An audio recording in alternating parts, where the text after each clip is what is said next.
Film एक डरावनी रस्म से शुरू होती है जहाँ एक बूढ़ा आदमी एक लड़की के अंदर शैतान को बुलाने की कोशिश कर रहा होता है। इस रस्म में एक सफ़ेद दायरा भी है जो फरिश्तों के दायरे जैसा लगता है, लेकिन असल में एक खतरनाक रूह को कैद रखता है।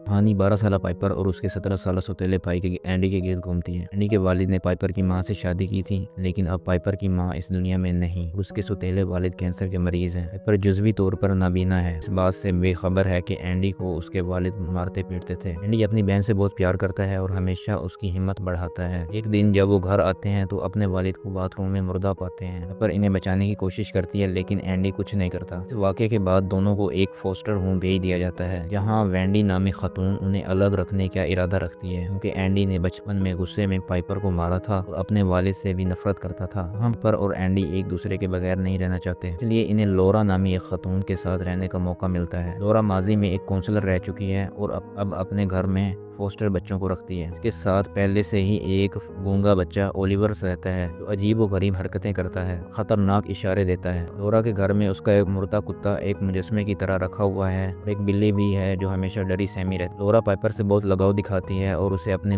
मरी हुई बेटी कैथी का कमरा देती है, जबकि एंडी को एक आम सा कमरा मिलता है। कैथी चंद साल कबल पूल में डूब कर मर गई थी और लोरा का सदमा अब भी ताज़ा था कि एंडी को अपने वालिद के जनाजे में भी मुश्किल पेश आती है और लोरा उसे अपने वालिद के सर के बाल काटने और उन्हें आखिरी अलविदाई बोसा देने पर मजबूर करती है। ये सब लोरा की शैतानी रस्म के लिए तैयारी का हिस्सा था। एंडी को अपने वालिद की मौत के बाद ज़हनी दबाव होता है और उसे अपने वालिद की रूह बाथरूम में नजर आती है। लोरा इसकी बात सुनकर ये जाहिर करती है कि वो इसके बारे में कुछ जानती है, लेकिन फिर इसे एंडी की हेलुसिनेशन करार देती है। घर के चारों तरफ एक अजीब सफ़ेद दायरा बना हुआ है जो फिल्म की शुरुआत वाली रस्म से मिलता जुलता है। आहिस्ता आहिस्ता लोरा पाइपर को अपनी बेटी समझने लगती है। ओलिवर में शैतानी रवैया जाहिर होता है। वो खुद को काटता है, चाकू चाटता है, कभी भी कुछ भी खाने लगता है। लोरा कहती है कि अभी इसका वक्त नहीं आया है और वो ओलिवर को कमरे में बंद रखती है। एंडी को शक होता है कि कुछ गड़बड़ है, इसलिए वो वेंडी को फ़ोन करता है और कहता है कि 18 साल का होते ही वो पाइपर को अपने साथ ले जाएगा। ये सुनकर लोरा परेशान हो जाती है और वो एंडी को ऐसा साबित करने की कोशिश करती है कि वो पाइपर का ख्याल नहीं रख सकेगा। वो उसके डाइट सप्लीमेंट्स में नशा मिलाती है और यहाँ तक कि उस पर अपना पेशाब डाल देती है कि पाइपर को लगे कि एंडी गंदा और गैर जिम्मेदार है। एक दिन एंडी ओलिवर को कमरे से बाहर निकालता है और उसे अस्पताल जाने की कोशिश करता है, क्योंकि ओलिवर ने चाकू समेत तरबूज खा लिया था और उसके मुंह से खून बह रहा था। लेकिन जैसे ही वो दायरे से बाहर ले जाता है, ओलिवर दर्द से चीखता है और पेट से अजीब सी मखलूक जैसी आवाज़ आती है। वो एंडी से कहता है हेल्प मी। इससे साफ होता है कि लोरा ने उसके साथ कुछ गलत किया है। लोरा वापस आती है और ओलिवर को दोबारा बंद कर देती है। फिर वो VHS टेप से वही रस्म दोहराती है जो उसने पहले किया था। हम देखते हैं कि फिल्म की शुरुआत में जो औरत कैमरा चला रही थी वो लोरा ही थी। उसने जानबूझकर ओलिवर को किसी शैतानी रूह का ठिकाना बना दिया है जो इंसानों की चीज़ें जैसे बाल, खून, गोश्त वगैरह खाता है। लोरा पाइपर को पूरी तरह से कैथी की जगह लेने पर मजबूर करना चाहती है,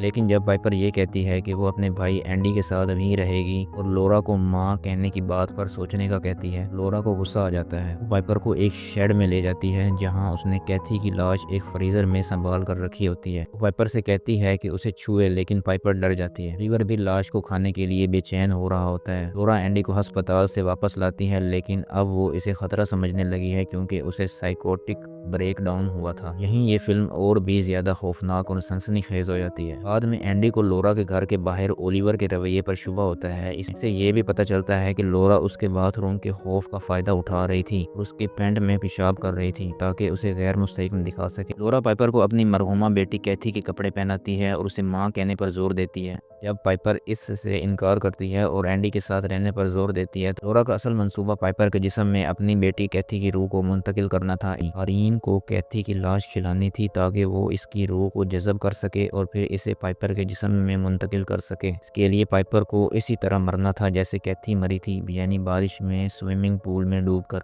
एंडी लोरा के घर से फरार होकर वेंडी के दफ्तर जाता है, जहां उसे ओलिवर की गुमशुदगी का पोस्टर मिलता है जिसका असली नाम ऑनर बर्ड था। एंडी वेंडी को लोरा की हकीकत बताता है, लेकिन वेंडी पहले यकीन नहीं करती। हम एंडी की बहन के लिए उसकी मोहब्बत और उसके बचपन में पाइपर को मारने के वाक़े के बारे में सच्चाई जानने के बाद वेंडी लोरा के घर की जांच करने पर राजी हो जाती है। एंडी पाइपर को एक वॉइस मेल भेजता है इसमें उसे खबरदार करता है कि लोरा बुरी है। ओलिवर के अंदर का तरीन शैतान बेचैन हो रहा था, तो वो लोरा पर भी हमला करता है और उसका हाथ बुरी तरह काट देता है। लोरा ओलिवर को बाहर बंद करती है और अपने खून से एक दायरा बनाकर उसे पुरसुकून करने की कोशिश करती है।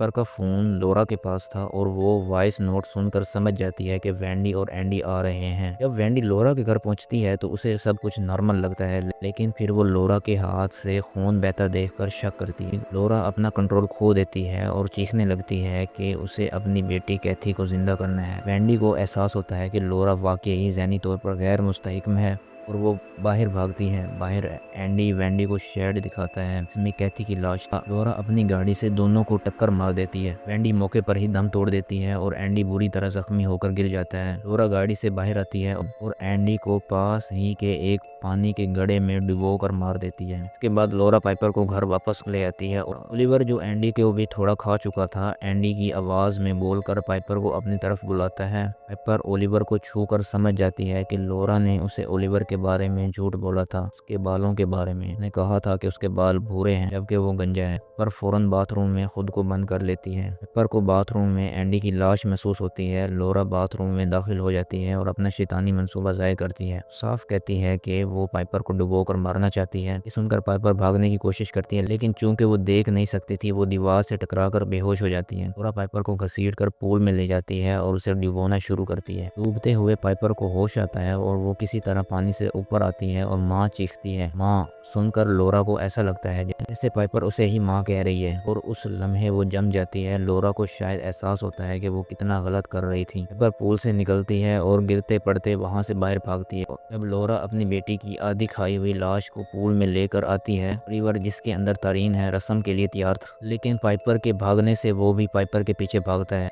पर भागते हुए सड़क तक जाती है जहां एक कार में सवार जोड़ा उसे बचाता है। वहीं काबिज ओलिवर भी घर के सफ़ेद दायरे से बाहर जाता है, जिससे उसके अंदर का शैतान निकल जाता है। रीस कॉनर बर्ड ओलिवर का असली नाम को बचाती है, जो काफ़ी ज़ख्मी था लेकिन अब नॉर्मल हो चुका था। इसके बाद पुलिस लोरा के घर जाती है जहां लोरा अपनी बेटी कैथी की आधी खाई हुई लाश को लेकर पूल में बैठी होती है। रीस लोरा को घेर लेती है। आखिर में पाइपर एंडी का वॉइस मेल सुनती है जिसमें वो कहता है कि वो उससे प्यार करता है। उसके बाद पाइपर को आसमान में एक जहाज़ दिखाई देता है जो उसके और एंडी के ख़ास अकीदे की नुमाइंदगी करता है कि जब कोई मरता है तो वो एक जहाज़ की तरह अगली परवाज़ पर चला जाता है और फिल्म यहीं ख़त्म हो जाती है।